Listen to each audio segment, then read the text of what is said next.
சாமி சரணம். நம்ம பம்பை நதியில் எதுக்காக குளிக்கிறோம்? பாவத்தை போக்குறதுக்காக தான் அந்த புனிதமான பம்பா நதியில் நம்ம குளிக்கிறோம். ஆனால் நம்ம பாவத்தை போக்குறோன்னு சொல்லி நம்ம எவ்வளோ பாவத்தை சேர்க்குறோம் நம்மளுக்கு தெரியாமலே அப்படிங்கிறது தெரியுமா உங்களுக்கு? சரி, அதை பற்றி தான் இந்த வீடியோ. இந்த மாதிரி வீடியோஸ்க்கு ஃபாலோ பண்ணுங்கள், லைக் பண்ணுங்கள். பம்பா நதியில் குளிக்கும் போது நிறைய பேர் ஒரு தப்பு பண்ணுறாங்க.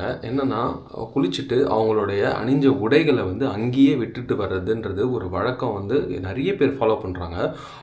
அது பார்த்திங்கன்னா நம்ம இன்னமும் பாவத்தை தான் நம்ம சேர்க்குறோம். நம்ம என்னென்னா ஒரு இது ப்ராக்டிக்கலாக லாஜிக்கலாக பார்த்தா நம்ம பார்த்திங்கன்னா அந்த பம்பா நதியில் எந்த நதியில் நம்ம ஒரு பொல்யூஷனை தான் நம்ம க்ரியேட் பண்ணுறோம். நம்ம இந்த மாதிரி நம்ம க்ரியேட் பண்ண பார்த்திங்கன்னா பம்பா நதி பார்த்திங்கன்னா ஒன்றுமே இல்லாமல் ரொம்ப அழுக்கும்.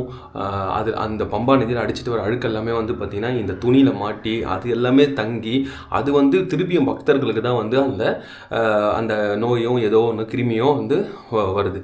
ஸோ இந்த மாதிரி பண்ணுறதை தயவு செஞ்சு அவாய்ட் பண்ணிக்கோங்க சாமி. இந்த மாதிரி நம்ம பாவத்தை கழிக்கணுன்ற பேரில் நம்ம துணிகளெல்லாம் அங்கே விடணுன்றது எந்த ஒரு சாஸ்திரத்தையும் சொல்லலை, எந்த ஒரு முறையிலையுமே அந்த மாதிரிலாம் கிடையாது. ஸோ இந்த செயல் தயவு செஞ்சு யாரும் செய்யாதீங்க. யாருன்னா சொன்னால் கூட அந்த மாதிரி பண்ணக்கூடாதுன்னு சொல்லுங்கள் யாராச்சும். ஏன்னா அவங்களுக்கு தெரியாமலே பண்ணுவாங்க. ஸோ அவங்களுக்கும் நீங்கள் எடுத்து சொல்லுங்கள்.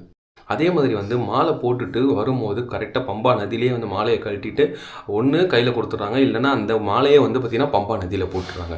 இந்த மாதிரி செய்யாதீங்க. மாலை போட்டிங்க அப்படின்னா வீட்டில் தான் மாலை போட்டிருப்பீங்க, இல்லை கோயிலில் மாலை போட்டிருப்பீங்க.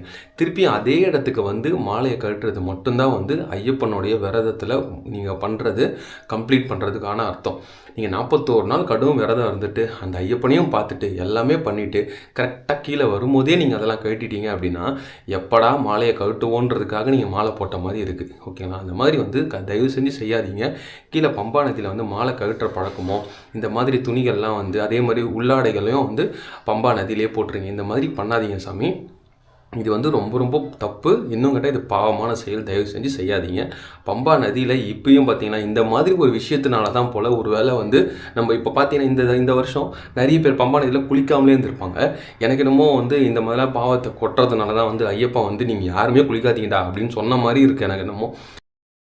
இந்த வீடியோவில் முக்கியமான மென்ஷன் ஒன்று, health commissioner of Sabarimala doctor Arun IAS அவருக்கு ரொம்ப ஸ்பெஷல் தேங்க்ஸ் இந்த வீடியோவில் மூலிமா நான் சொல்லிக்கிறேன்.